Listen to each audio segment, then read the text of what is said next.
Hello winners, कैसे हैं आप सभी लोग।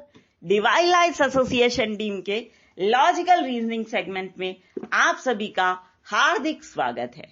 चलिए दोस्तों, लॉजिकल रीजनिंग सेगमेंट में आप जान लेते हैं कि आज का हमारा टॉपिक क्या है। जी बिल्कुल सही सोच रहे हैं आप सभी लोग। दिमाग की कसरत करनी है तो पजल को सॉल्व करना बेहद जरूरी हो जाता है। बिल्कुल ठीक बोला आपने। तो हम पजल ही लेकर के आए हैं आपके लिए। पजल को सॉल्व करने के लिए आप बेताब हो जाते हैं। अब आपको घबराहट नहीं होती। इस उपलब्धि के लिए आपको बहुत बहुत बधाई। लेकिन दोस्तों, इससे पहले कि हम ये सेगमेंट आपके लिए शुरू करें, हम आप सभी की ढेर सारी दुआओं के लिए आपको बहुत बहुत धन्यवाद कहेंगे और साथ में हम आपको धन्यवाद कहेंगे आपके सपोर्ट के लिए, आपके प्यार के लिए, क्योंकि इसी ने हमें जिंदा रखा है, इसी ने हमें स्वस्थ रखा है, सुरक्षित रखा है और साथ में हमारे कंटेंट्स को ऑनलाइन और ऑफलाइन मोड में ज्यादा से ज्यादा लोगों तक पहुंचाने में मदद भी की है, जिससे कि लोग उन्हें सराह रहे हैं, सुन रहे हैं और ज्यादा से ज्यादा लोग उनका उपयोग अपने जीवन में कर भी रहे हैं। ये बहुत बड़ी बात है किसी के लिए भी। तो चलिए दोस्तों, अब इतनी सारी चीजें आपने दी है, हम क्या दे सकते हैं आपको हमें ये नहीं पता। भगवान इसका सौभाग्य हमें जरूर दे। लेकिन चलिए फिलहाल तो हम sequential puzzle segment logical reasoning का आपके लिए शुरू करते हैं। लिखा हुआ है यहां पे, study the following information carefully and answer the given questions. देखो आपको क्या करना है। अच्छा आपने बता भी दिया कि आपको यहाँ पे हिंट दी गई है ना। और ये जो पजल है वो पैसेज की तरह आपको नहीं पढ़ना है। ये पजल को आपको पढ़ना है लॉजिकल ऑर्डर में, उसको अरेंज करना है, तब जाके क्वेश्चंस के आंसर देने हैं। बहुत ही बढ़िया बात है, आपने इतनी अच्छी तरीके से इसको शेयर किया है।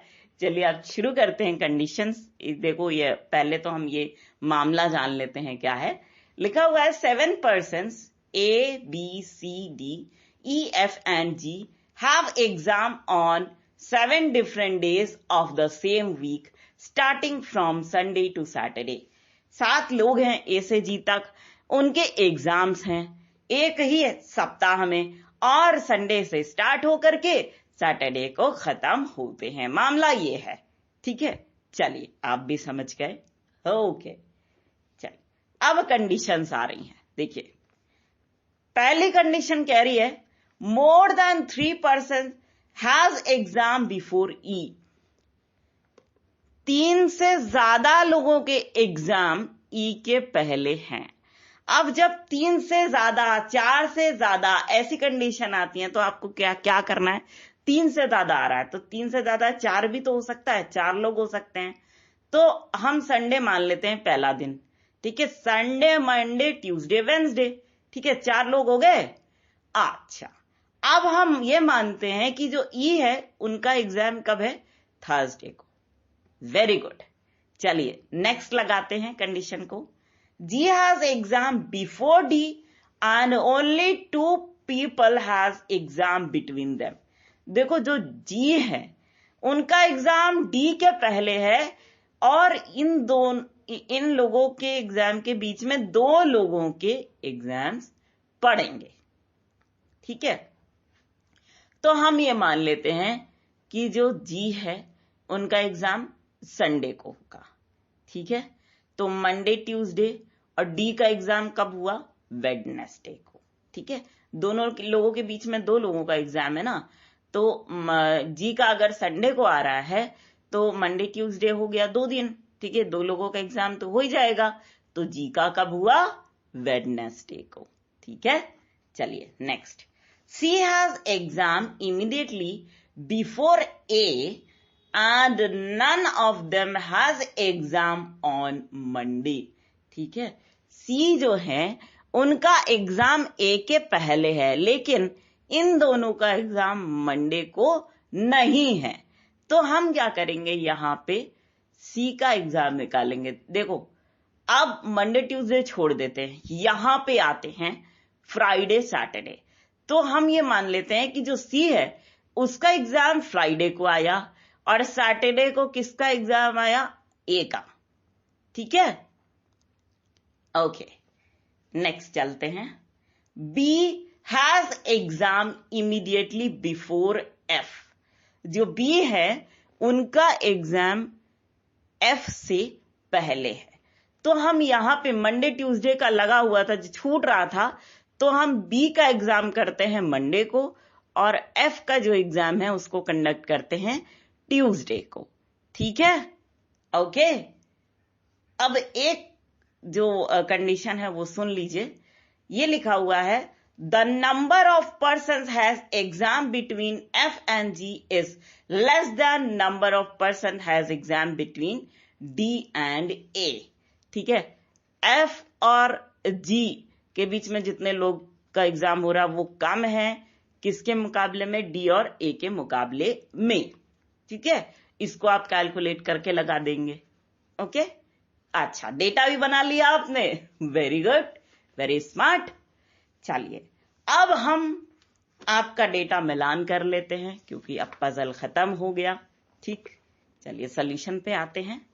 सॉल्यूशन में लिखा हुआ है जी का एग्जाम संडे को। Very good. अच्छा आप बताना चाहते हैं, ओके।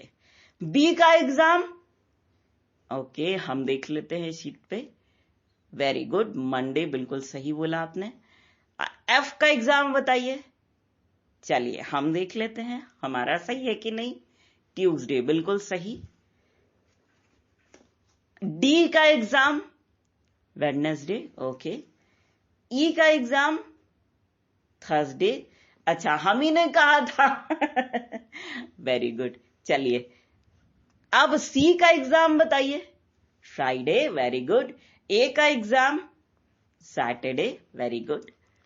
तो इस तरीके से आपने बहुत अच्छी तरीके से पजल को सॉल्व कर लिया और चुटकियों में देखिए कितनी बड़ी बात है सुन करके पजल को सॉल्व करना, वाह। चलिए क्वेश्चन सॉल्व करते हैं। पहला क्वेश्चन है who has exam on Monday. Monday को किसका एग्जाम है बताइए, अरे गजब, बी एकदम सही। Next question who has exam just before F. F के जस्ट पहले किसका एग्जाम है बिल्कुल सही कह रहे हैं आप, बी का एग्जाम है। ऐसे एक फुटबॉल टाइप का कुछ ऐसे होता है, हिट में बोलते हैं उसको, लंबा लंबा सा होता है, वही हमको याद आ गया। उसको जैसे मारो तो आपके पास खुद चल के आता है, फिर मारो तो फिर आपके पास आता है, वही इन दोनों क्वेश्चंस का हाल है नेक्स्ट क्वेश्चन पे चलते हैं। How many persons have exam between B and C. B और सी के बीच में कितने लोगों का एग्जाम पड़ेगा। अच्छा बी का मंडे को है, सी का कब है, फ्राइडे को। अच्छा बिल्कुल सही, 3 लोगों का एग्जाम पड़ेगा, एकदम छक्कास, बढ़िया से सॉल्व किया आप लोगों ने। नेक्स्ट क्वेश्चन देखिए who has exam on Saturday. Saturday को किसका एग्जाम पड़ेगा, अरे बिल्कुल सही, ए, एकदम बढ़िया, एब्सोल्युटली करेक्ट। नेक्स्ट और लास्ट क्वेश्चन है who has exam just after E. E के जस्ट बाद कौन से महानुभाव हैं जिनका एग्जाम पड़ेगा। अच्छा एकदम सही बताया आप लोगों ने कि सी का एग्जाम ई के जस्ट बाद पड़ेगा क्योंकि ई का है थर्सडे को और सी का इसलिए पड़ेगा फ्राइडे को, बिल्कुल सही। तो दोस्तों इसी क्वेश्चन के साथ हमारा ये सेगमेंट तो यहीं पे खत्म हो गया, लेकिन अब एक रिक्वेस्ट की बारी हमारी हमारा रिक्वेस्ट आपसे ये है कि आप सभी लोगों को हमें कुछ गिफ्ट्स देने होंगे। और वो गिफ्ट क्या है हम आपको बताते हैं। सबसे पहला है कि अच्छा स्वास्थ्य आपका, आपके परिजनों का और आपके सपोर्टर्स का। इसके अलावा ढेर सारी खुशियां आपकी, आपके परिजनों की और आपके सपोर्टर्स की। इसके अलावा एक और गिफ्ट है, आप लोगों की सफलताएं, आपकी, आपके परिजनों की और आपके सपोर्टर्स की। जितना शेयर करेंगे उतना हमको अच्छा लगेगा और भगवान करे इन सब चीजों में इजाफा ही हो। इसी बात के साथ हम आप सभी के ढेर सारे प्यार, जुनून, जज्बात और कड़ी मेहनत के साथ साथ आप सभी की उस कोशिश को भी दिल से सलाम करना चाहेंगे जिसकी बदौलत ना सिर्फ आप सभी नई नई ऊंचाइयों को छू रहे हैं, बल्कि साथ ही आप सभी हर क्षेत्र में अपनी योग्यता का झंडा निरंतर गाड़ रहे हैं।